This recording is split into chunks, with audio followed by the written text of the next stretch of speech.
court. So I'm excited to just before they go on and speak about the specific work that they do, I want to talk a little bit about what mutual aid is and kind of situate us in what have been the reading for this week. I know a lot of us are maybe not reading so much these days, or we're just trying to press on through with classes by just showing up, and that's definitely understandable. For this week, though, I think it would be really exciting to hear you to hear what you think next week about what you've read. But in the meantime, I'm here to help with a little bit of context and just some things. So I wanted to get started. Go ahead, Jenny. That's fine. With just some ideas. This is all taken from Dean Spade's work on mutual aid. The reading has just the entirety of the book, which is really great. But also it has this presentation, so if you see it, it'll feel really similar, but I'm just going to give you like a very thin slice. But Dean started with some pictures of what we consider being mutual aid, and I wanted to show us this one first because this is something that exists in our own community, and it's right here at SPH. So this is located in room 103 in the School of Public Health, and this is a community-supported food pantry that provides non-perishable food and toiletries for those in need. If you need resources, please go in there and take what you need. You're not taking from someone. Food insecurity is by design. And if you forgot your lunch and you just want a snack, that is totally okay too. You don't have to need something large at the time to get what you need. Sometimes just eating a snack is all it's going to take for you to concentrate in class. So please go in there. A lot of us use that food pantry. And graciously, we are getting a lot of support from our friends at the Chicago United Solidarity Project, where Kari and I go, and we go every 2 weeks now and stock the pantry. But if you do have more resources than others, you can always bring a bag of rice or a can of beans. And the most requested items from Dean Slavic, who said, are rice, beans, pasta, canned fish, meat, canned vegetables, or fruit. That's canned because it can't be fresh because it's perishable. So yeah, and also like Aaron said, there's a lot of professional outfits in there too that you can take advantage of. Next slide. Another form of mutual aid that we might be familiar with, those of us who grew up in Latin communities, Latin American communities, is what is called tandas. And tandas are a form of rotating credit. And it's a monetary practice where a lot of us have grown up with, but may or may not understand the details or the practices. But we do know that our parents and our tios and our tias are part of a tanda. Yeah, low key, how I paid my undergrad fees. Yes, exactly. So what it means is sometimes you choose a number, sometimes you kind of draw a number, but you're, let's say, with 5 people, and you all agree with very deep trust to pool money every month or every week, or whatever cadence is right. For the most part, people just give $100 every week, and then whoever has number one gets that money first. Whoever has number two gets the money week 2. Whoever got number 3 gets all that money week 3. Some people plan this for Christmas. Some people plan this when it's their birthday. However it looks, I grew up with so many of my family members doing tandas, and that's another form of mutual aid that we may be familiar with, but may not know it's mutual aid. And it's so exciting to see the chat and just seeing how a lot of people are familiar and using it themselves. I haven't gotten there yet, but maybe I will. Next slide. And another form of mutual aid that is happening in Chicago right now is via the love fridges, which Daniela and Karina are going to get into a little bit. They just got on the map themselves this year, which is really exciting. So this specific love fridge is a plant-based community fridge in Little Village, and it is now part of the Love Fridge Chicago network, which is a citywide movement rooted in dignity, care, and free access to food. This fridge lives on 25th Place and Francisco Avenue and operates under the take what you need, leave what you can model. And so every time Karina and I go there to fill it up, there's a lot of neighbors who are there waiting sometimes, and it's really exciting to see that it actually goes to use.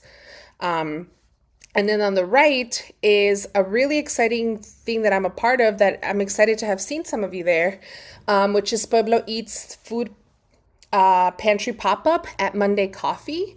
And Monday Coffee's in North Lawndale on 16th and like Kedzie-ish. You can Google it. But we're there every Wednesday if you want to come out. You can get free food, no questions asked. You just bring your own tote bag. And this is once in a while we'll get some really good produce. But for the most part, we also have a lot of non-perishables. And the whole model of this is just to provide mutual aid to all vulnerable neighbors in the community. And so what I'm going to do now is just let you in on a big secret. You've decided to get your master's in public health, so you're in this class, or you're someone in your community who is seeking to be educated on issues of public health. So being in this space means one thing. Next slide. You are now the adult in the room. I'm pretty quoted, Daniela shaking her head no, for saying this, but I think a lot of us are longing for the adult in the room. We want someone to tell us, hey, this is what's happening, and here's how it's happening, and here's what we need to do. But I think at this point in time, we have to see ourselves as the adult in the room. We are the person, because we're in this space, we are learning, we get to relay the obvious to people. Hey, there's a lot happening. There's a lot that happened this weekend. There's a lot happening abroad that happened this weekend. We get to teach people about topics that we've learned specifically from this class when they have questions about the topics. And if we don't have the answers, we are pretty well resourced to be able to get some answers, whether it's because of this class or because we have resources at the university level. The systems that we have in place have been hijacked by our fascist government, to be honest. And unfortunately, there really isn't any one person who's going to come to save us. And there will not be, things might not get better for a really long time. And I know that can be really hard to process. But what that means is that we are the means for our own survival. And we, the adults in the room, are the ones we need. And fortunately, we also have what we need to be able to sustain ourselves. So you may be thinking, next slide, like, shit, what do we do? What's going to happen? And the answer is you engage in mutual aid. Mutual aid is existing. It's happening around you. It's happening with people you know. It's happening in your neighborhood, in your friends' neighborhoods, at school. And you get to be a part of this. And when you often hear people say, we got us, we can get us if we can coordinate and work together. And so for this practice, Spade argues that for this to be mutual aid and not charity, one must engage in critical analysis about the root causes of our needs. So if we go just line by line here, right? Mutual aid projects work to meet survival needs and build shared understanding about why people do not have what they need. It's not only about providing food, right, at the Love Fridge level or at the pop-up food pantry level, but understanding why we need it and why is it by design that we have that. Mutual aid projects mobilize people and expand solidarity and build movements. So this is really important because then we are able to be those people, as the adults in the room, to build more power. And then mutual aid projects are participatory, solving problems through collective action rather than waiting for saviors. Like I mentioned just earlier, there's not going to be one person that comes and tells us what to do. If we are hungry, we need to seek out the food. We need to seek out where it is. And if our neighbors are hungry, we also need to know where it is around us. And like I mentioned just now, mutual aid is happening everywhere in the city. And it's really exciting that a lot of people are now taking to understand what it means to actually be engaged with it long before you need it. Next slide. So in the readings that we had this week, there was a really good video that's kind of going through this slide deck, but far more information, richer information, how to do this, how to get involved. But one thing that I mentioned earlier too is that we have to have this shared analysis about root causes. The systems are to blame for crises, not the people in crises. And so maybe just to take a second, who are often people that you find get blamed for the crises that they're in? If I can name someone in the chat, right? A lot of our houseless friends get blamed for that. But when we see videos or when we see documentaries, we see people from all kinds of walks of life that get thrown, out of their homes for one reason or another. And I'm from the school of thought where I think a lot of us are a paycheck or two away from being homeless. There's a lot of us who are estranged from our family. There's a lot of us who have close family members, but we have aging parents. And that's just the reality of the way that we're living today, is that it's not really that hard to be in a deep, dire situation, but it also is not our fault. It's a lot of these systems that are in place that we need to remember to build in place. But why are these systems still up? How come this is happening? Why isn't this a problem that gets solved? Well, we operate from a lot of places, but one of them is through charity. And if we can get the next slide. If we are in the nonprofit world, which can do a lot of good, but it is part of the charity model because it really celebrates rich people. How many times are we bidding for the same funding over and over and over as nonprofits? And there's only a certain amount of money that's available. So charity celebrates rich people because it allows them to give money at their own discretion to their own limit for whatever project that they want to do. And there's a lot of strings attached, and there's a lot of metrics that need to happen, and it doesn't allow us to move freely. Charity blames and controls people in crisis. Like we mentioned, there's a lot of people who are in crisis who need help, but then they get blamed, right? Those of us who have needed food access could get blamed for what we need, right? I've been in that situation this year, and let me tell you, it is not fun to ask for help, but it is so important to start learning to be interdependent with your community, because other than that, you also build that resentment yourself if you happen to get out of it yourself. But if you learn to lean on other people, you start seeing that it really isn't up to you. It's really the community around you can hold you together and give you that space that you need to be able to thrive. Very related, charity divides people into two groups, those deserving and those undeserving. Part of our work in public health puts us in that category. When we start applying for jobs because our jobs in the government are no longer there, right? A lot of us started grad school knowing that this was a sector that always needed somebody. We were guaranteed jobs for a long time. And however, now those jobs have disappeared. And I think if our professors could be loud and clear about how they feel too, they might feel that their jobs might disappear, right? And so where are we leaning to find work? We're leaning on nonprofits, we're leaning on small organizations. And sometimes when those organizations ask for funding that they need, they might be limited as to who they can help. Maybe they can help women, maybe they can help children, maybe they can help 18 to 24-year-olds, but not 25-year-olds. Because this charity model divides people in who is deserving and who's undeserving as well. Sometimes it may not be as obvious and blaring as it may sound, but it's there underneath the rules and the bureaucracy of the paperwork that we have to do.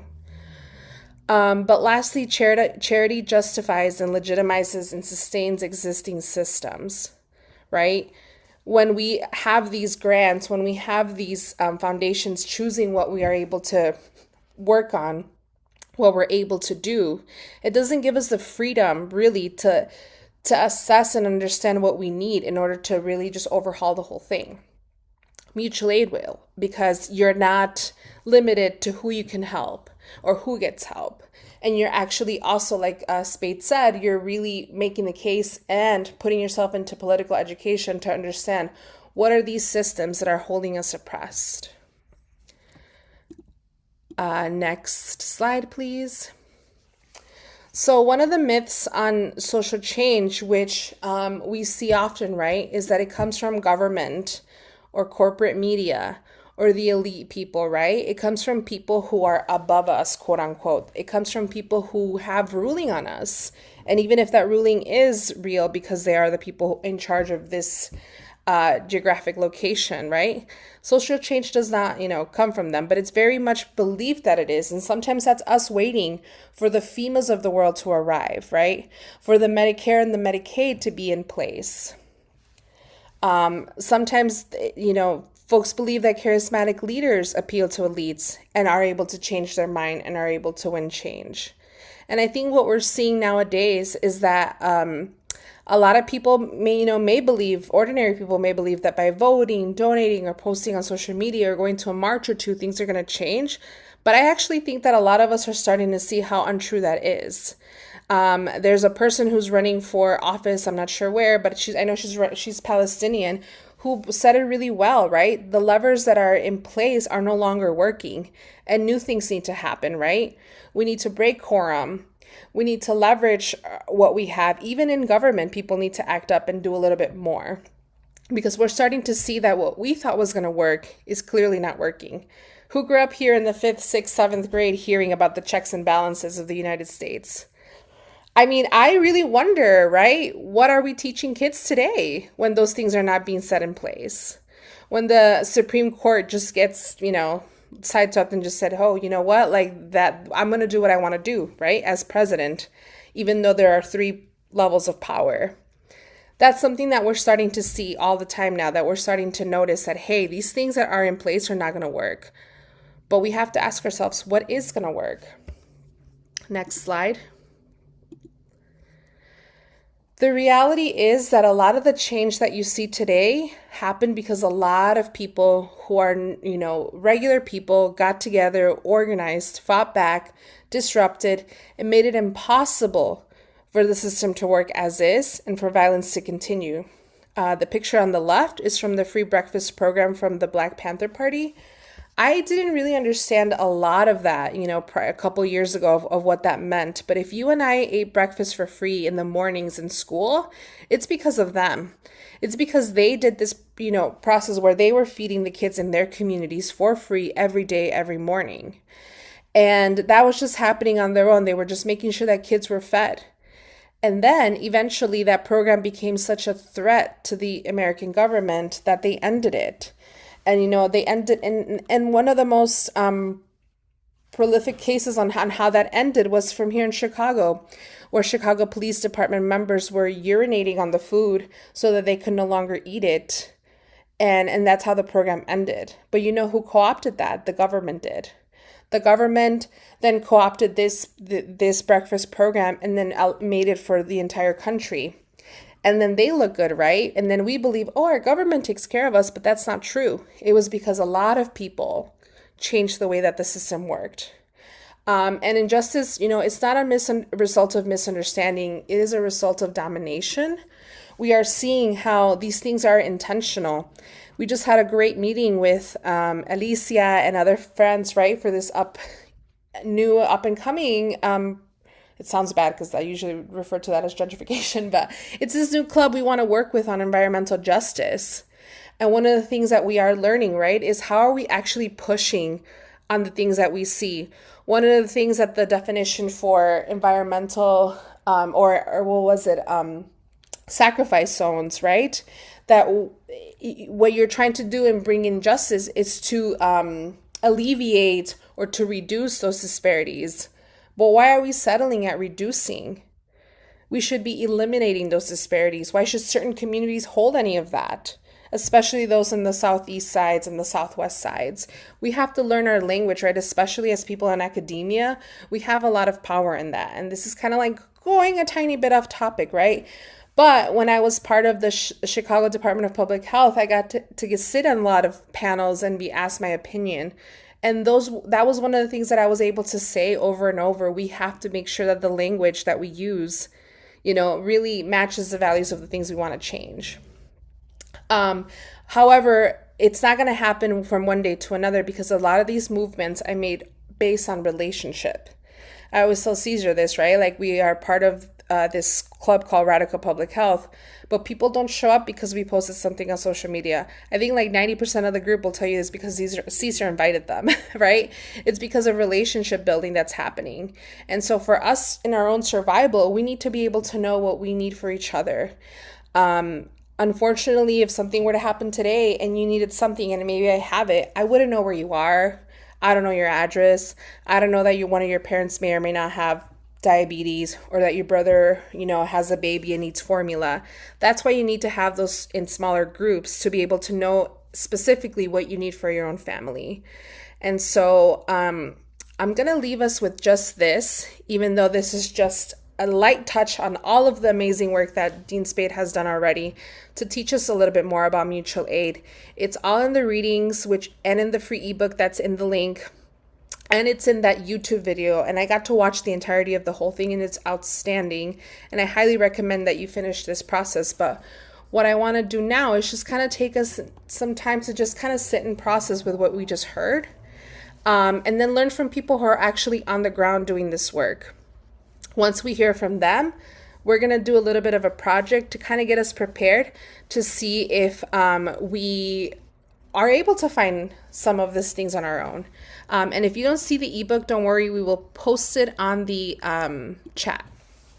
But in the meantime, thank you so much for that, for listening to that very short mutual aid piece.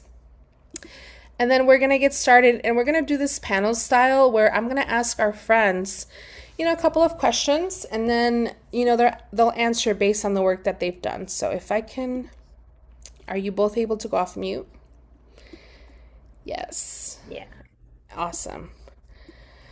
Awesome. Thank you so much, everybody. So now we're going to hear from our friends here in Chicago who are doing this work.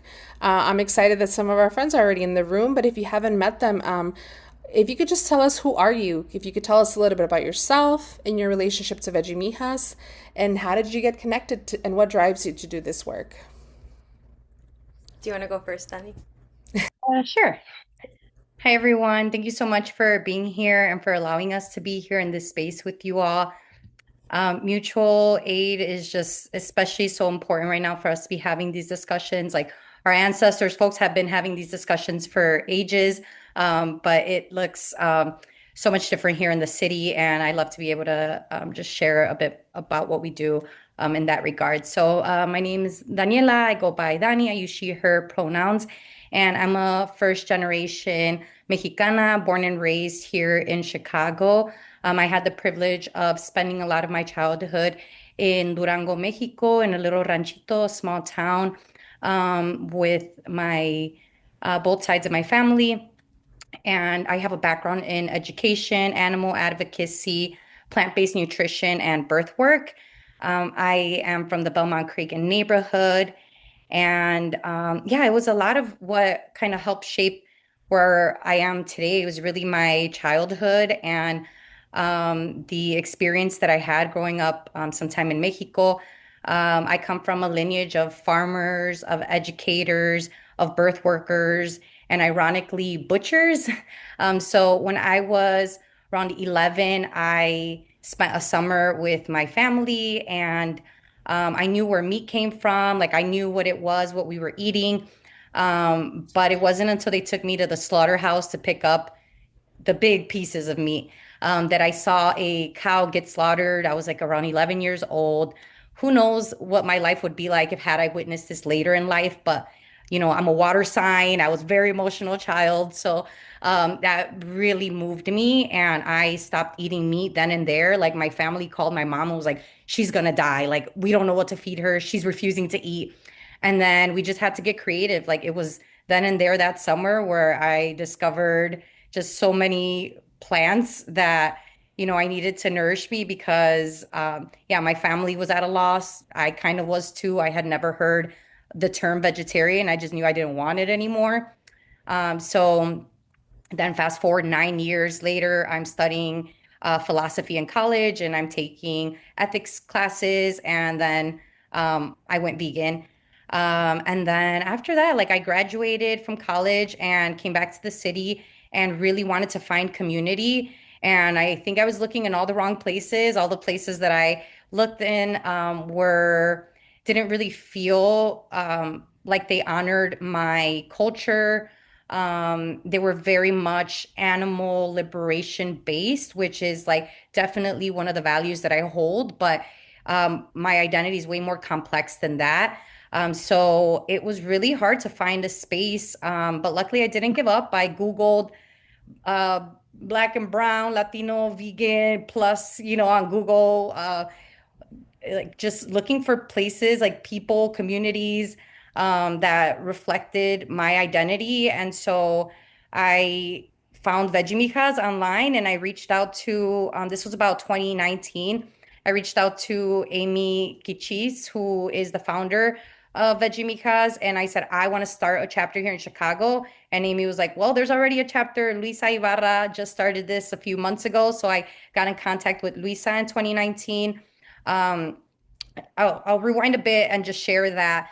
Uh, Amy started Veggie Mijas on campus on Syracuse University as just same thing, wanting to find community, not feeling like her identity was reflected in any of the spaces where she was looking. And so she and another organizer started Veggie Mijas as a potluck.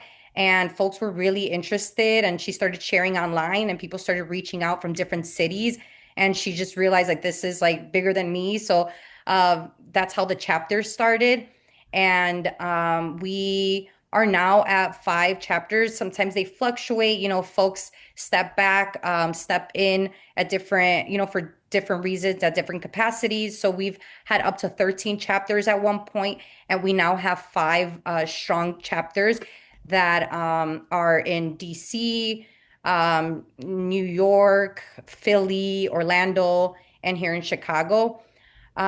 So yeah, that's kind of how I got involved. And we put together our first event. One of our first events was actually at Nancy's house where it was like a self-care day where we did, um, I think we baked or we made like hand scrubs that were, um, like I just like DIY things. We've done like so many different things, and I think that I can speak more to this later on, but we started off trying to do it all, and now we're mostly focusing on food access and food justice. But that's how I got to Veggie Mijas. I'm really driven by the love for my community, my disgust of of a factory farming, and a lot of rage, to be honest. So yeah, that's a little bit about me. Thank you all so much for being here, and I'll pass it over to Kari. That was great. That's also that event was also where I met Nancy and Daniela as well. So it's funny that we're all here in this space now. Hi everyone, my name is Karina Sanchez. I go by Kari, she pronouns. I love that we started off by like taking a few breaths. I recently got yoga certified at the end of last year, and so that's something too that I found a lot of grounding. So thank you all so much for bringing that to the space. A little bit about who I am. I'm a food justice organizer with Dani, with Veggie Mijas. I currently live in Pilsen. I'm also a holistic health and wellness practitioner, doing kind of different healing modalities. So yoga, dabbling in sound healing, sound baths. I help balance chakras. I also recently got a holistic nutrition certification as well. And I used to be a corporate baddie. I almost spent a decade in corporate America doing diversity, equity, inclusion work before transitioning to doing the work that I'm doing with Veggie Mijas. I'm not from Chicago, so I do not claim that. I've been in Chicago since 2011 when I came to Loyola University. I grew up in the suburbs. If anyone knows where Island Lake is, it's predominantly white. So I am a child of immigrants. My family's from Mexico, specifically Zacatecas. I did spend a year in Zacatecas preschool, and so it was a hard transition.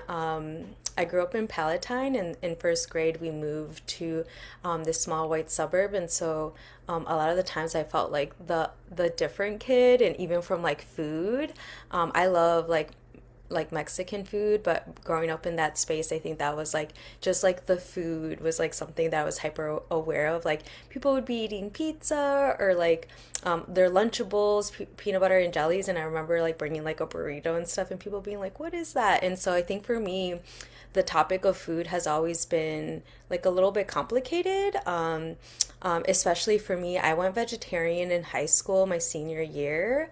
I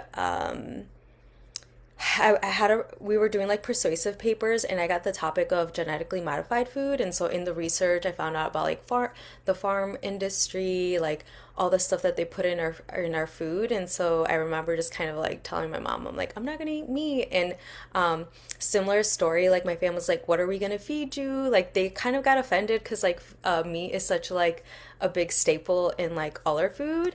And so my mom was like, she was like, I refuse to cook for you. And I was like, you know what? As long as we have tortillas, avocado, and beans and rice, like I'm good.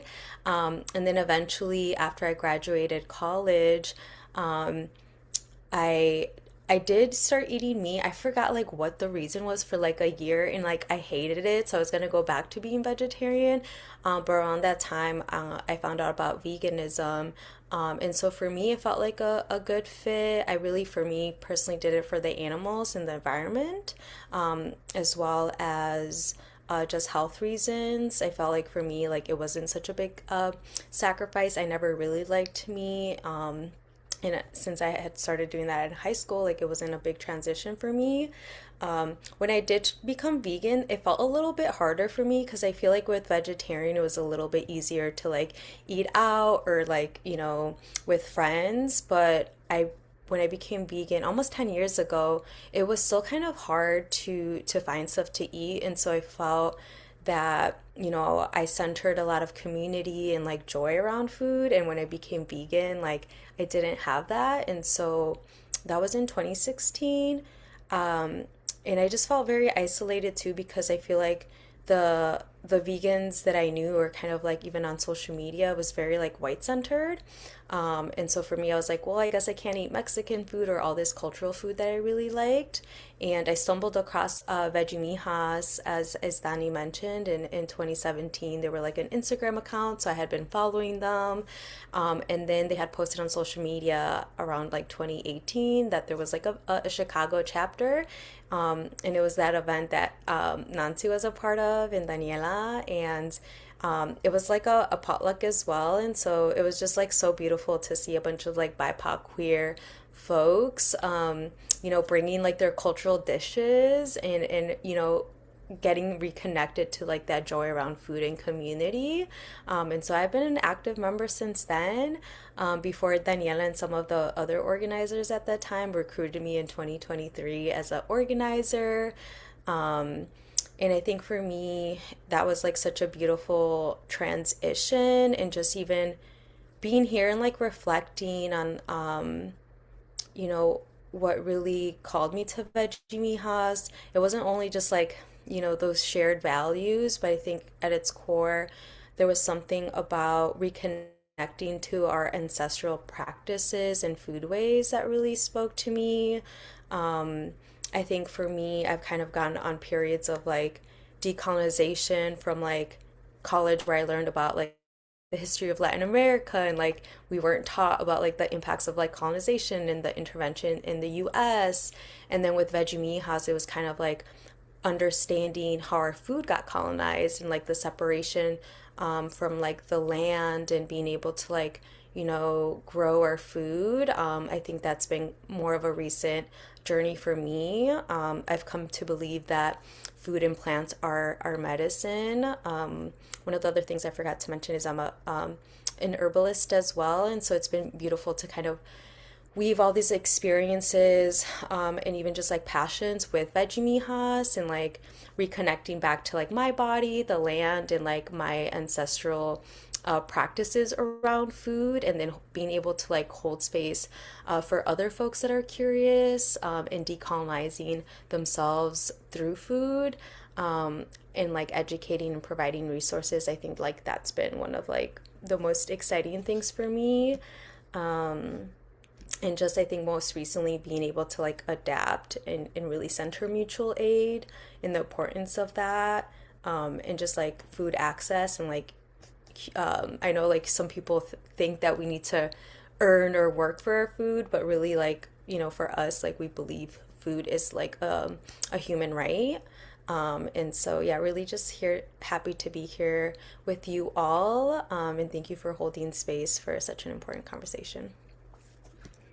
Thank you so much, both of you, for sharing. And I just want to share a quick picture from 2018 in the chat. Oh, you. That was the first gathering. So I saw the post online. I just want to share this little bit of a story. Oh And wow. folks were looking to meet up, and they were like, we want to do a potluck in the park in October. And I was like, absolutely not. It was going to be way too cold. I don't know if the person organizing wasn't from around here, but I was like, hey, I would love to have you guys over. I didn't know what I was getting into. So all those folks in the picture, I met that day. And luckily, there's a lot of us who are still around and still friends. So that's really exciting. But thank you so much for sharing a little bit about yourselves. And so we just now want to learn a little bit more about Veggie Mijas. I know you kind of alluded to it a little bit, but for those of us who are here, can you paint the picture for anyone who's hearing about Veggie Mijas for the first time? How is it? Can you get involved? Is it closed?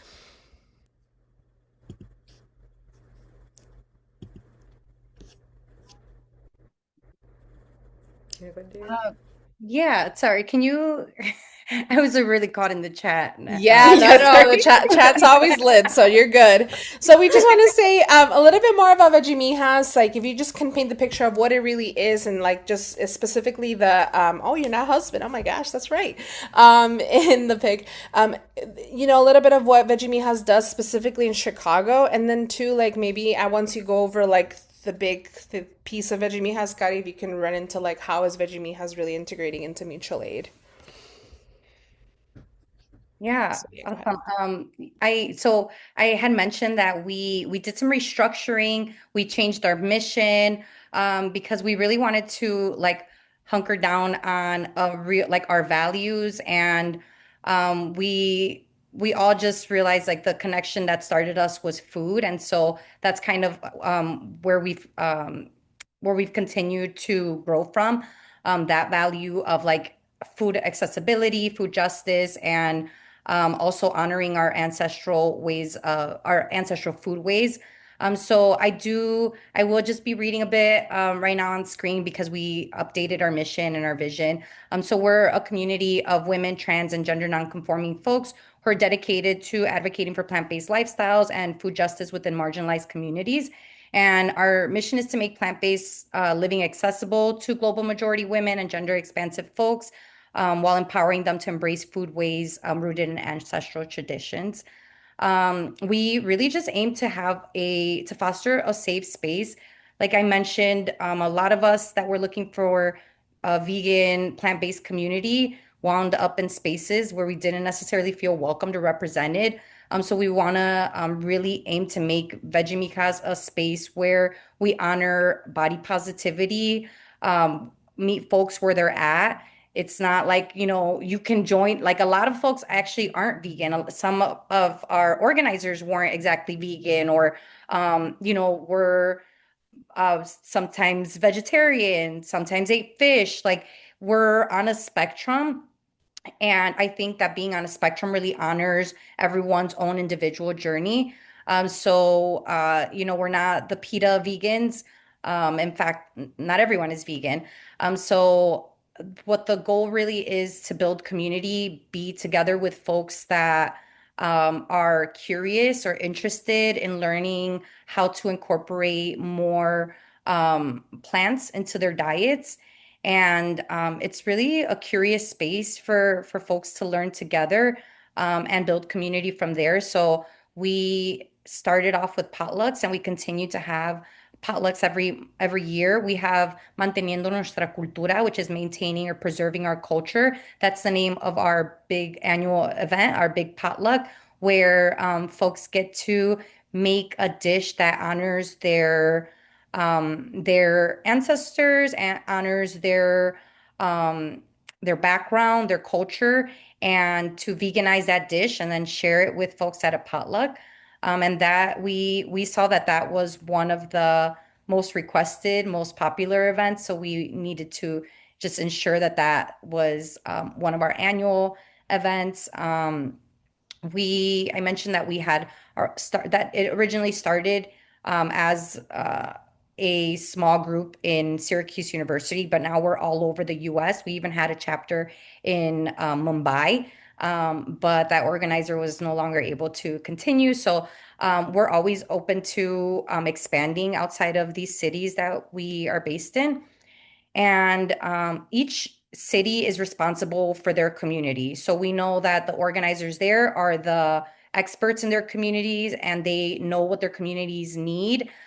So although we are aligned in values, everyone kind of has their own goals for their communities. Um, a, a bit more about what we do is we also host educational workshops, cooking demos. Kari, Nancy, and I were part of the Good Food is Good Medicine cohort that consisted of 6 weeks of cooking in a very different way, not just communally, but like learning about topics such as the Black Panthers and um, how like the life expectancy in Chicago of like different communities, the expectancy gaps, um, how there's systemic racism, how that in is embedded into who gets access to things and who doesn't. We also have Manteniendo Nuestra Cultura cookbook, which is a cookbook that was created by a lot of our organizers and members. And they've contributed recipes that honor their culture. And that is a way that we also have been fundraising. So we fundraise. We're also grant funded. Earlier, Nancy was kind of dabbling into touching on that and how difficult it is. Like folks have been losing funding where our funding is not always consistent. So that requires us to operate differently, seek more mutual aid opportunities, and then also fundraise and just like lean on our community really.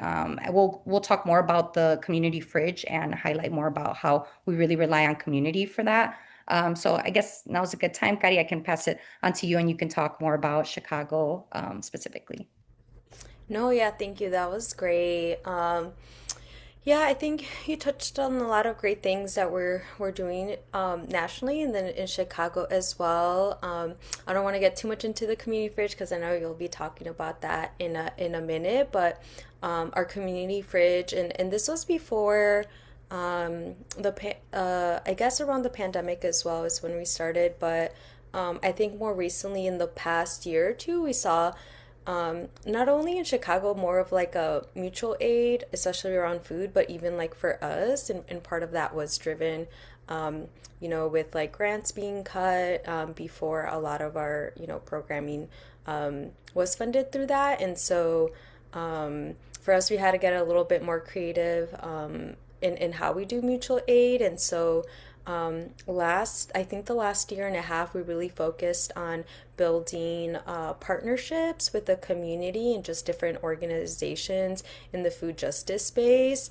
I think more so a few reasons. I think for myself, I was new to the space, so naturally it was like trying to connect and learn so that I would really kind of be well rounded and be able to support the community and see. I describe myself as like a connector, a bridge, like a weaver. And so I really like connecting with folks. And so through that, naturally, I think we started to build those relationships that really then in the past like year, we were able to see the fruition of like, just genuinely connecting with people and last year really collaborating with them. I think when I joined in 2023, a lot of the events that I helped lead and others for Veggie Mijas here in Chicago was more like not I don't want to say isolated, but it was just like mostly us putting them on.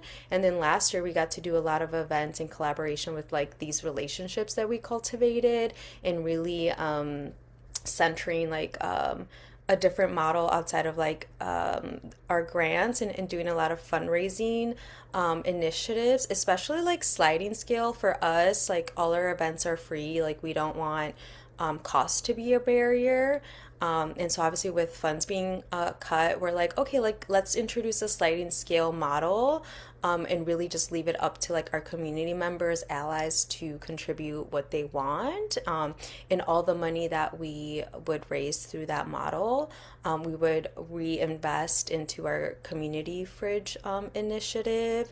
And it was just like really beautiful because we were able to do a farm to table dinner fundraising event with Cedillo Farms, which is one of our community partners. And so being able to talk about food justice, sovereignty, and like be on the farm and have like a meal leveraging the food there was like really beautiful. And um, it was like our first time like doing something like that, and it was a testament to like the networks and like relationships that we built, because we were just like the connectors bringing everyone together, but that event would have not been possible if it wasn't for like our community. And I know Nancy too, like that's when we like reconnected, and Nancy was there to like support and volunteer, and I think that kind of restarted our relationship, and now we're here. And so I think that's like the beautiful part of doing this food justice work and mutual aid. And we're able to raise like $800,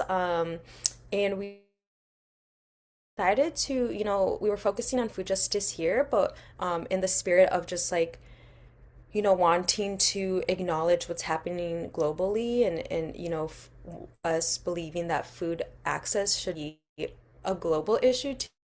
We partnered with Watermelon Sisters, which is a great organization that you all should check out. They're completely like volunteer based as well, but we partnered with them and a few other services directly to Palestinian people in Gaza. And so we were really grateful to collaborate and like amplify their work and also donate half of those funds as in solidarity. Um, and then Donnie can correct me, but when did we start like a year and a half? You cut off, Gary. Can you repeat that? Oh, sorry. Oh, my internet says it's not. Can you hear me? Yes. Oh no, Okay. Mercury retrograde. I usually have really good internet. Oh my God. Can you hear me? Yes. Okay, Yeah, cool, just say cool. the last part. That was the only thing we didn't hear. Okay, cool. Thank you. Yes, eclipse season. And we were literally joking about this. I never have tech issues too, or like the retrograde, like let's no tech issues. Um, but no, I was saying that you can correct me if I'm wrong. Have we been doing Sandwich Club for 2 years or like a year and a half? It I feels think like we're approaching 2 years. yeah, Definitely, two yeah, years. definitely over a year. Yeah, we're approaching 2 years already. Wow. Yeah, and so that's another great initiative folks can get plugged in, but it really started we were, and this was a relationship through Dani, the Groove Chicago, they do yoga. They're yoga centered, but I know they do offer a little some other like wellness classes as well. But Gabby, the founder of the Groove Chicago too, like she's amazing as well. She really is like an advocate, and didn't want to just have like a yoga business studio, but like part of yoga too is like, giving back. And so she started this monthly sandwich club, and Daniela had attended, and literally it's just people bring ingredients like donations to make sandwiches. And Daniela was like, it'd be so to do a vegan one and collaborate in that way. And so we did one, and it was really well received, and now that's like a monthly thing that we do. And that's another mutual aid effort that we did. And it's really fun because we also use our funds in this way, but then it's like a way for folks to also like help and support, and also be in community with other folks that care about these things. And then most recently, through our relationships as well. I know, Nancy, you mentioned Cusp earlier. So we met them through the farm to table dinner as well that we did in the summer. And again, like beautiful people doing amazing mutual aid work. And so we got connected with them. And then there's an organization called Pueblo Eats, and they're focused on mutual aid as well and food distribution. And that's kind of like a personal connection here that I had in Pilsen. I call him Chef Manny. He's like an amazing chef, and more recently with everything happening, he's like also believes in like food is a human right, and so he just started finding different ways to leverage his connections I want to say he's like a influencer in Chicago because he's in the industry, but he really leveraged those connections to be like, okay, like how can we do food rescue and like redistribute food, and so he came up with like Pueblo Eats, and then they partnered with Cusp, and then like we got like looped in as well, and so I know Nancy spoke to that a little bit, where every Wednesday. We're at Monday Coffee from like 10 to 2 p.m. and it's open for anyone. And there's non perishable items that folks can get, as well as most often every week as well through Food Rescue. I think it's Inspiration Kitchen. They're able to get fresh produce as well. And so that's been beautiful as well to like be part of that and being able to like stock our plant-based fridge that is not too far. It's in North Lawndale, if anyone's been to Monday Coffee.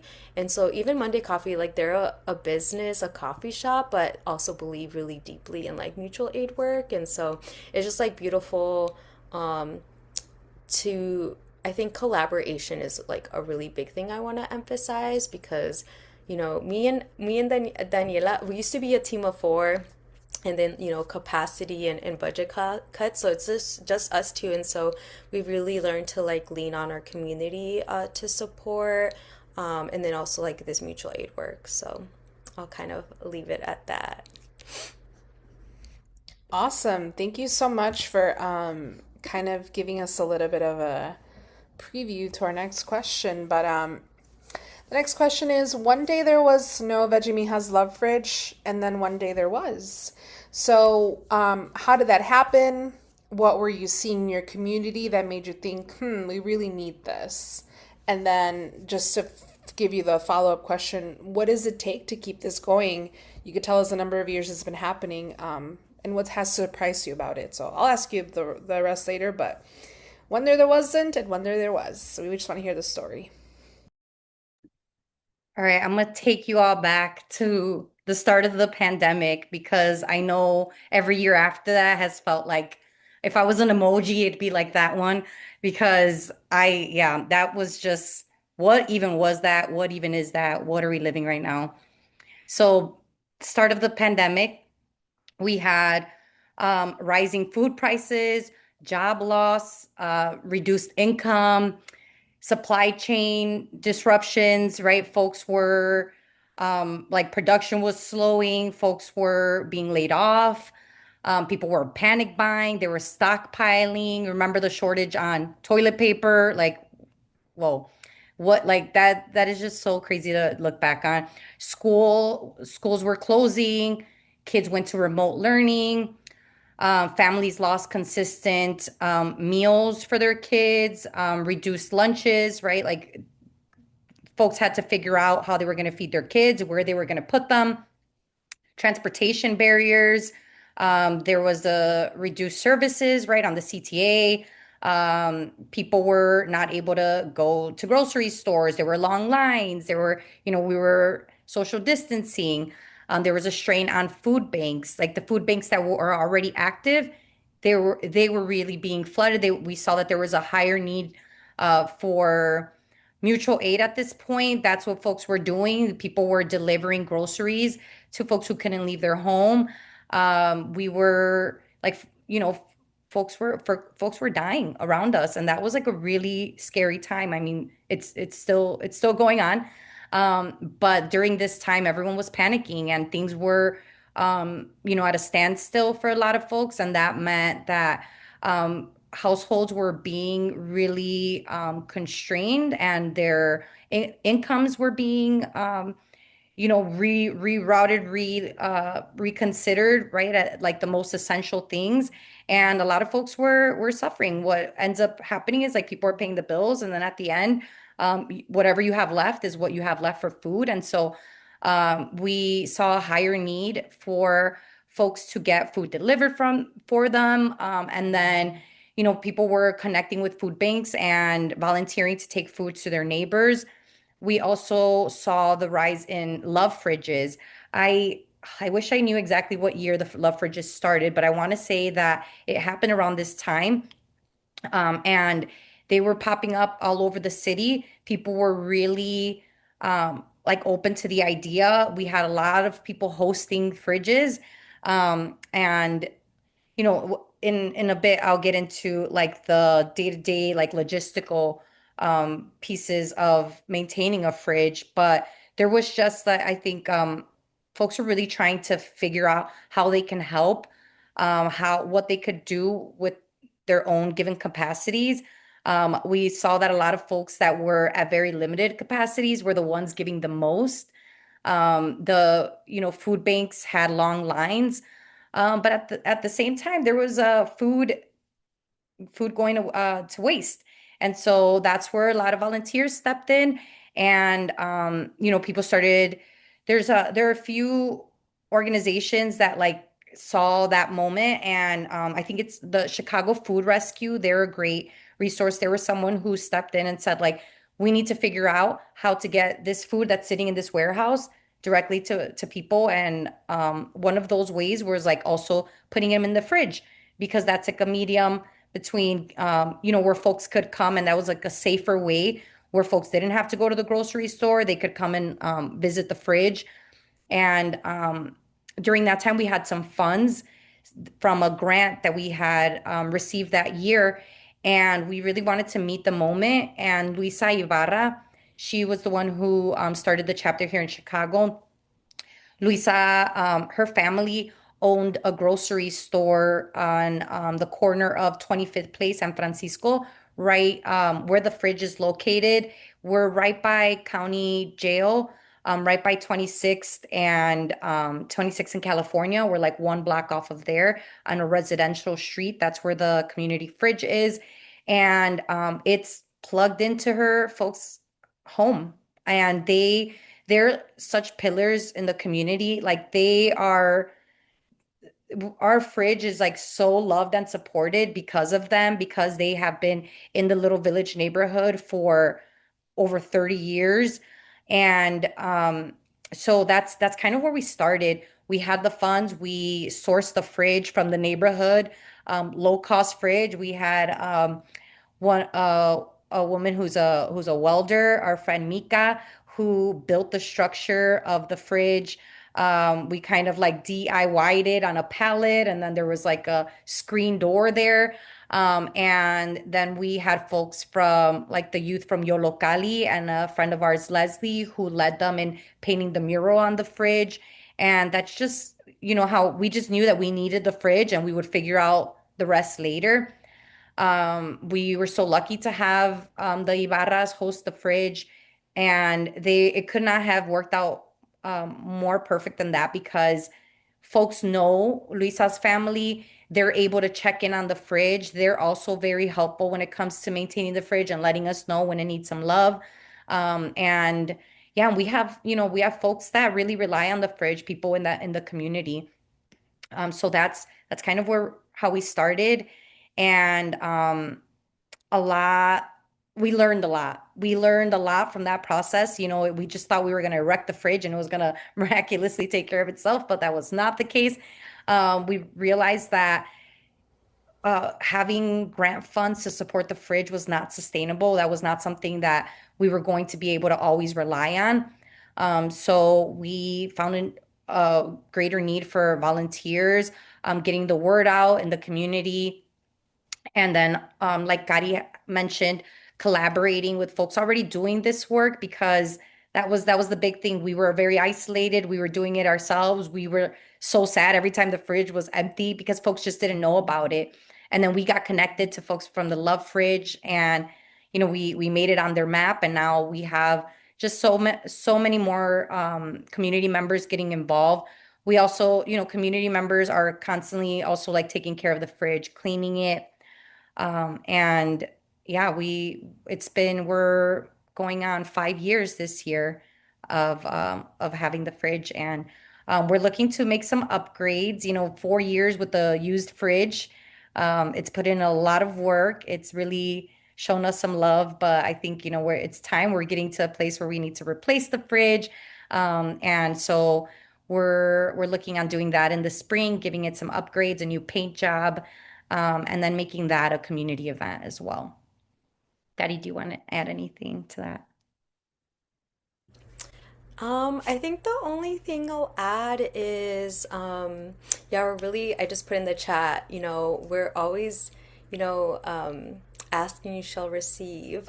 So we're hoping to, as part of our 5th year anniversary, we are in the process of working with another youth as well to even update our mural. So we first have to look for a new fridge, but we're really hoping to have that be a celebratory event, especially with the community. I think 5 years is significant, especially knowing that some of the love fridges have closed. I know there was one in Pilsen on Blue Island that ended up closing, and people were really like sad about that, especially in that area. There is a big houseless population, and really also centering joy. Um, one of my favorite events, especially when we had like grants and we did each year to celebrate, we did food distribution with local farmers. And one of the years we did a cooking demo where we brought it was actually a connection through UIC. I don't know if she's still there, but she did a cooking demo in Spanish, and it was just such a beautiful and healing event because we had all like the señoras from the block come because they've never really had something like that. Usually, maybe it's not something they even hear about, but or like they have to go elsewhere. And so to have someone be able to do a cooking demo in their language that looked like them and using cultural foods that like they knew, and then centering like the health benefits. I think she was talking about like these foods helping with like lowering blood pressure and like diabetes. I think that was just like so beautiful to just see the joy and kind of just excitement in these senoras faces and being able to like connect, and they were just like so happy. And so that's part of what we're hoping to do as we revitalize our community fridge programming, and hopefully kind of be able to like announce a lot of that this summer when we do celebrate 5 years. Yeah, that was my favorite event of all time. Like that has been just Mhm. seeing like the way that folks just kind of like it, and it wasn't even we didn't know how many people were going to show up.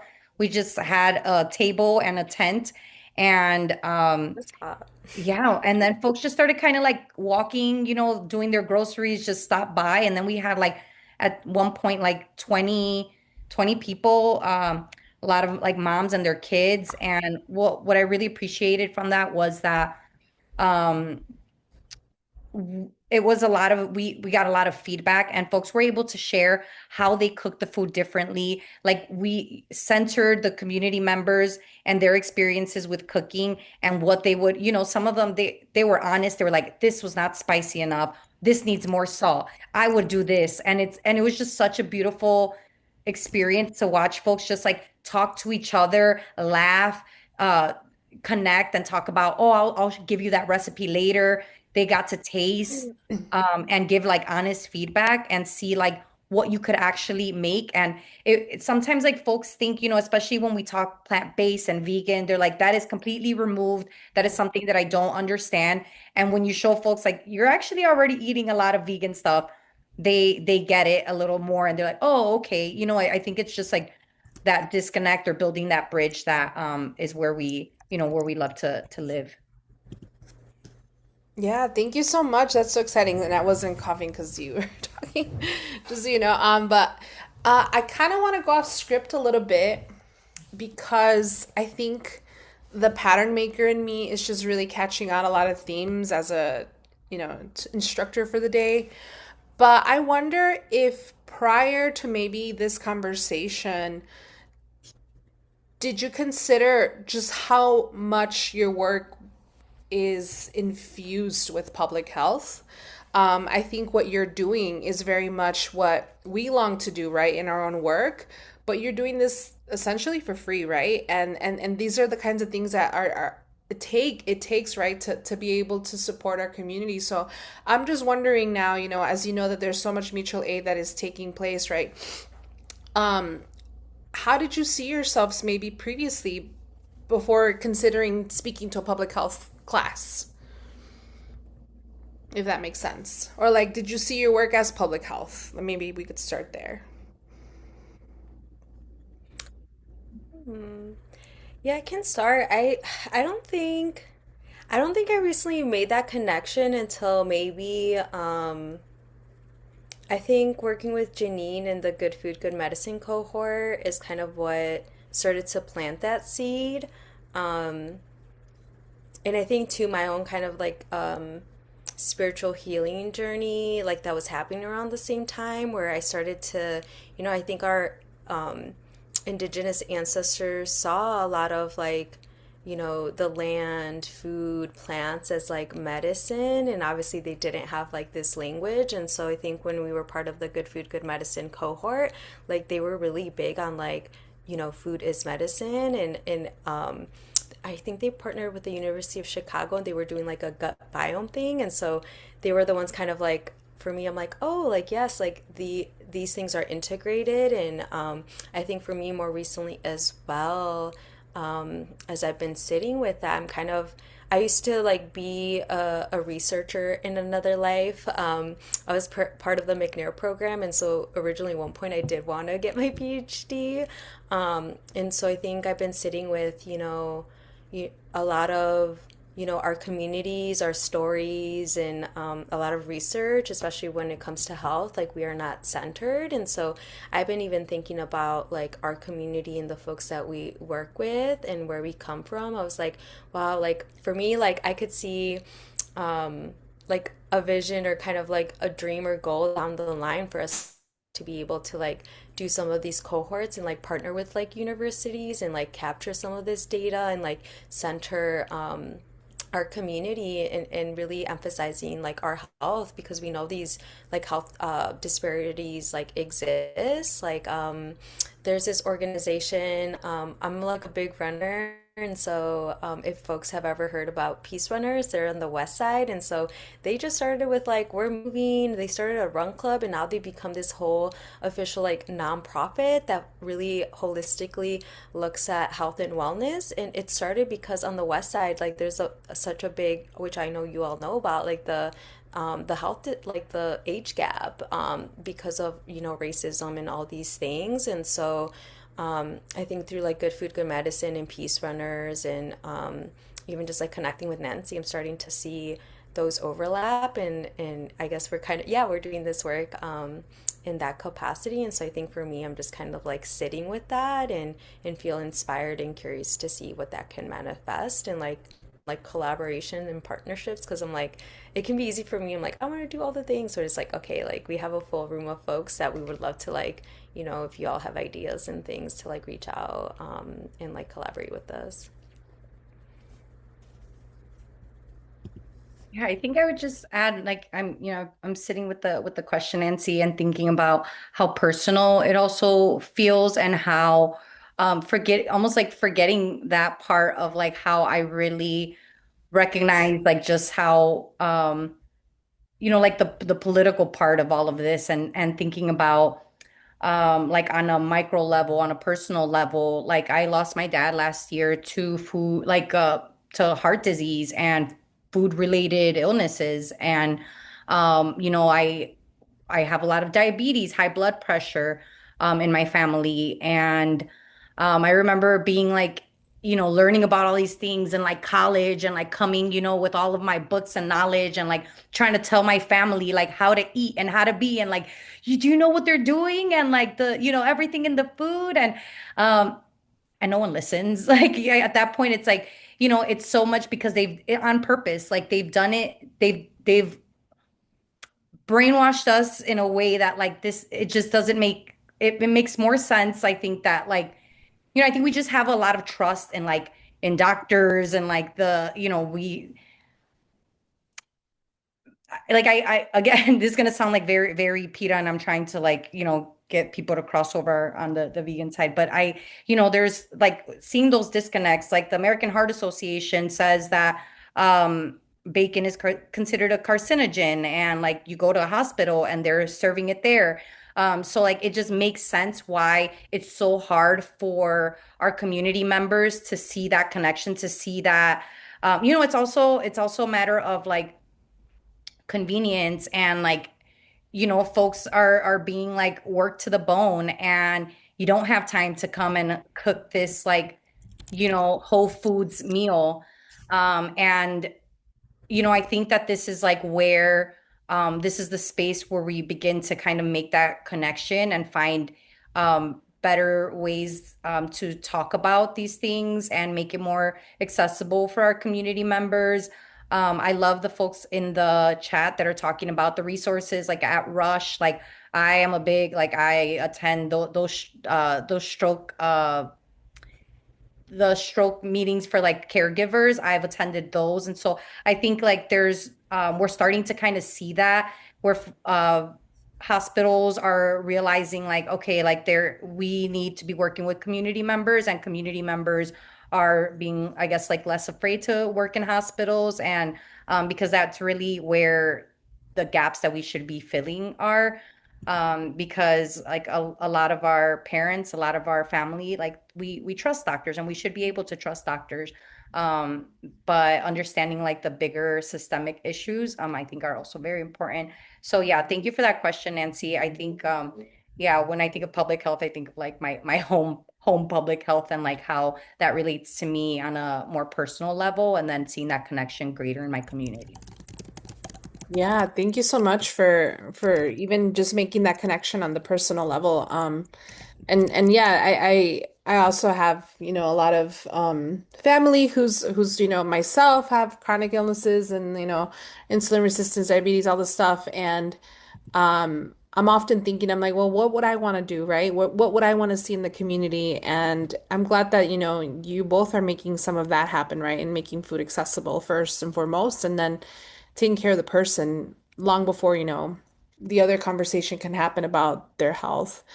For this last question, what do you want people in this room to walk away with thinking, feeling, or doing? Whether that's getting involved or starting something, like what's the message you want to leave with us the most? Yeah, I'll start and then hand it over to Daniela. I think I want to acknowledge like this can be overwhelming of like where to start, and I think it is intentional. And I think also grounding in the idea that I love the song Baby Steps by Olivia Dean. I feel like, it's just literally one step, like, taking one little step, and that can be like um, volunteering at your community garden or like a farm, and being able to see where that leads you, or, getting to know your neighbor and like, building those connections and just checking in to see if, they have what they need, especially like elderly folks as well. I think we often tend to forget about them. And it could be a big thing too as well, like starting your own like community fridge. Or one of the things I've been encouraging people as well, because it can be overwhelming to be like, oh, like it's just me, I'm just starting something. One of the beautiful things that I think has come out of like the tragedy of like ICE last year, is these rapid responses that have like popped up all throughout the city, and just like the strong community relationships that have resulted. Like here in Pilsen, like I joined, and I'm like, people who you would never think would be talking or building communities of like all walks of life, all ages are coming together. And here in Pilsen specifically, there's like a mutual aid group that started, and it started because neighbors were scared to leave to get groceries or food, or maybe lost their job and couldn't, and so if you're part of a rapid response team and they don't have that, like maybe planting the seed, because you like a lot of folks, there's like hundreds of people that are part of these groups, and it's just like you can do that together and divide that work. And so I think just, grounding in that we don't have to do this alone, and just like just putting yourself, even if it's one intention, the door and like opens. And I think if anything from this conversation, a lot of us is like we just built this one connection, or we talked to this group, and then that just opened us up to so many beautiful connections. And so I just, yeah, grounding that you have a community, and there's so much like fear and like bad stuff that's being highlighted, but there's, at the same time there's so much good and so many people that like want to help out. And so just, communicating and trying to build community and connecting.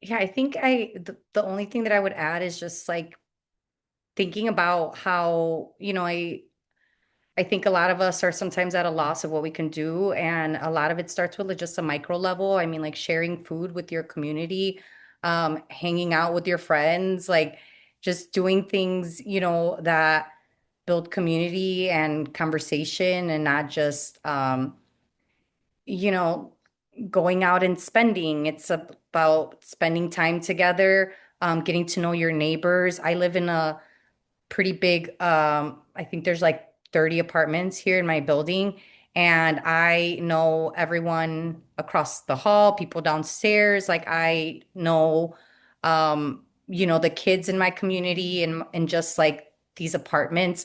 And that like takes time, and it sometimes takes courage because we live um, in a country that doesn't really value that. You don't really know your neighbors. You don't really chat. Everything is so quick. You don't, you're constantly moving on to the next thing. And I think like that's where we can start, because we all have neighbors. We all have people in our community that we see every day walking their dogs, people at the grocery store. Like I'm such a yapper. So like my yappers out there, you already know, like we make friends everywhere. Like I'll go to a restaurant, come back the godmother of the cook's kid. Like so like that's just sometimes what it takes, just like talking to people and um yeah, and just finding, differences and commonalities and just like loving on each other. Sounds so corny, but it really is. Thank you so much. I love that. I know you're not kidding because I've seen it happen in real life. So that's exciting. Thank you both so much for this conversation. It was such a joy to talk to you on this in this format. Definitely beyond, being friends and just, pals, but also just seeing like how this work has transformed from over the years, right? Since we met back in the late 2010s. But yeah, I would love to invite you to stay on, or if this is where you can just be with us, you're welcome to also, head out for the night. But I just wanted to give an opportunity for folks if they want to share anything in the chat. Just thank you for being with us this evening. I hope you feel some of the love that we're feeling on our end for you. And I hope that if there's a way that we can support you as UIC, whatever that means, right? We are able to. So I know that Dr. Jenny is going to take some notes for us, and maybe we'll get a solar fridge. Who knows? But like, we're at least going to plant those seeds. So thank you for being with us. And then for everyone else, we're just going to do some activities real quick. But we're going to give us like a 2-minute break just to kind of like reset. And if you want to stay, Daniela and Karina, you're welcome to stay as well. Jenny, I don't know if there's anything you want to add or just kind of. No, but inviting the community members to stay on for the activity? Yeah, community members can stay for the activity. It'll be, yeah, just a little googling and scheming. So yeah, let me just play some music in the background, and then yeah, give us about a minute or two.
All right, friends. Thank you for that quick minute. What we're gonna do is just take a second to process. So excited to have had our friends here to just kind of walk us through some mutual aid work on the ground in Chicago. But what I want to do is be sure that, as we are being good neighbors ourselves, that we can do an activity that is going to help us just kind of be able to see how well we can, fare for ourselves and how else we can improve our skills. So I am going to welcome us all to, let's see, settings. Yeah, you'll be able to you can stay offline, off camera. I'm not sure if we can. Oh, there we go. Yeah, you can definitely be on camera if you'd like. But what we're gonna do is we're gonna take a couple minutes, and I'm gonna pose this scenario to you all. And I'd like for you to just grab your phone or your laptop, whatever's more accessible. And what we're gonna do is we're gonna spend about 3 minutes looking up information. So the scenario is, can you put your order in? The scenario is you are my next door neighbor and I just had a baby. However, I don't have any food at home and I kindly asked if you can grab some for me. On your end, times are not looking that great, but you say yes. And so the task is if you can spend the next few minutes going online and looking up where for your address can you find your nearest food bank or your nearest love fridge or wherever it is that you can find free food. We're going to come back and then come into small groups just to kind of like cross check and crosswalk with each other of where we found our information. So the task is you're my next door neighbor and I am asking you for food and you are looking for free food to give to me. So if we're going to spend just a couple minutes on that, we'll come back at like 7:33, just a couple minutes to be able to do that. I can play some music in the background just to keep the mood going. But yeah, let's take some time to see what we find. And I'm going to do this with you as well. Oh, and you don't have to be in Illinois. You can find it wherever it is in your area. But yeah, the goal is to find food near you. Oh, I see. Sarlo. Got it.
right. Caesar, if you're available, can you just create some quick breakout groups and then you can pop myself in there, Jenny, and yourself if you want to join as well. And we'll do like 5 minutes. Okay. What we're going to do is just discuss with our small group what we found and how we found it. For example, I'll just give one real quick. We have the SPH food pantry. And so that was my first thought because it's quick and it's free and I can just grab it and go. So that would be the example. And I would show you here's where I found that information. So we'll just kind of share that. The goal of this small exercise is to be able to share resources with your small group of how you found it, or at least validate some of the ones you found. Okay. I'm not gonna assign you Nancy, but you can just pick one. Perfect. Um, Joanne. Sounds good. Okay. Rooms are open. All right.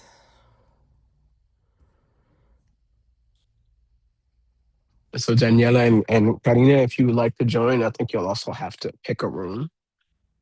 Unless you want me to put you in one. Sure, you can put me on one. Okay.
All right, final stretch of the day. I know that I'm down to end early if it's okay with Dr. Jenny and with Caesar. But I just wanted to ask real quick, what did folks use to find resources for food? Like, what websites did you go on? Did you like know some off the top of your head? If you want to come off mute, you should be able to. If not, let me see. Yeah, you should be able to Yeah, unmute they yourself can now. now. Yeah. Go Go ahead. ahead, Hennessy. Hi. Hi. So I think my message went in the chat, but I use Google. But I also work at a nonprofit in the area, so um I actually look back in my emails to see like what resources they've been sending already. And kind of just had most of them off the top of my head, to be honest. But I'll also add them in the chat in case anyone's interested. Oh, thank you so much. Jordan? Yeah, hello everyone, first off, and then my name's Jordan. But I've been in like youth case management for like unhoused youth and justice involved youth for maybe about 4 or so years. And so a lot of times obviously food pantry is a big resource to connect young people to when they're experiencing like housing crisis. So Chicago, I saw a lot of people saying Chicago Food Depository is a really great resource for like a very long list of both like hot meal service as well as like food pantry. But what like kind of something that I've liked to sort of like preach a little bit is like going to experience those resources firsthand yourself. Like if you're going to refer someone somewhere, it is, I think, usually a good practice to know like very well where you're referring them to. Not all food pantries are the same. I've taken kids, first to places that they would walk out with maybe like a bag of lentils and like a couple cans of vegetables. And then there's other food pantries where they've walked out with, meat and produce and juice and like high nutritional, like value foods.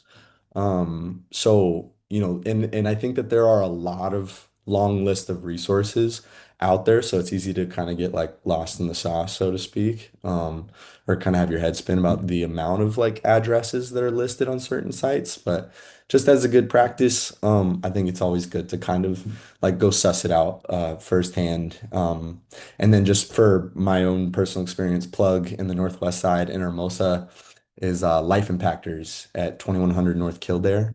Um, Faith-based organization, but has like a super dialed food pantry. So, anyways, thank you guys.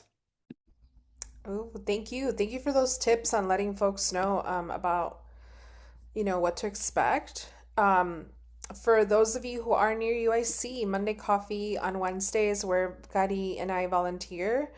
And they have such good brands, such good things. They have diapers, they have postpartum items, there's like food we love to eat, and so it's just exciting. Oh, and there's lots of candy too. I always try to bring some candy to UIC SPH Food Pantry because sometimes you just need sugar to make it through the day. So thank you for reminding us of that. One thing I didn't think of was hot food, and I also came across a resource that was there. But I wanted to leave you with one like big resource here from our university that I thought was really good. It has all of the resources at UIC that you could use.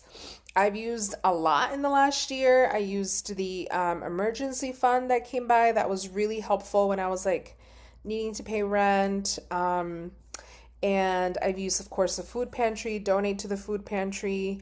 And then what I really like is that it does have other like community-based resources and supports for older adults, family caregivers. And so I'm really excited to see that it's pretty well thought out, but sometimes we just don't know it exists. So I just want you to take a look and see for yourself if there's something you need. But other than that, I hope that everyone left class with just a little bit more information about what to do, how you can do it, And also just, to have that like security and confidence in yourself to know that you're very capable of doing all of this mutual aid work on your own, whether that means, bringing something to a neighbor or bringing something to somebody, you love that just needs a meal, whether it's home cooked or just groceries. Like, I promise you, like things like sugar, oil, milk, those things are not gonna, they're gonna be well received is all I have to say. So save the chat. Yeah, I mean, Jenny, I think there is a way to save the chat, but I'm really Great happy. Thank idea. you so much for the encouragement. I really I'm team students, and so thank you for all your encouragement, and I hope that, we all leave with something great tonight. I'll pass it to Dr. Jenny. Thank you. Maybe Caesar, do you want to just talk up next week so people know what we're getting into next week? Sure. Next week, we will talk about networks of care specifically. Actually, can we stop the recording, Jenny? Since that won't be relevant to the people watching this, right?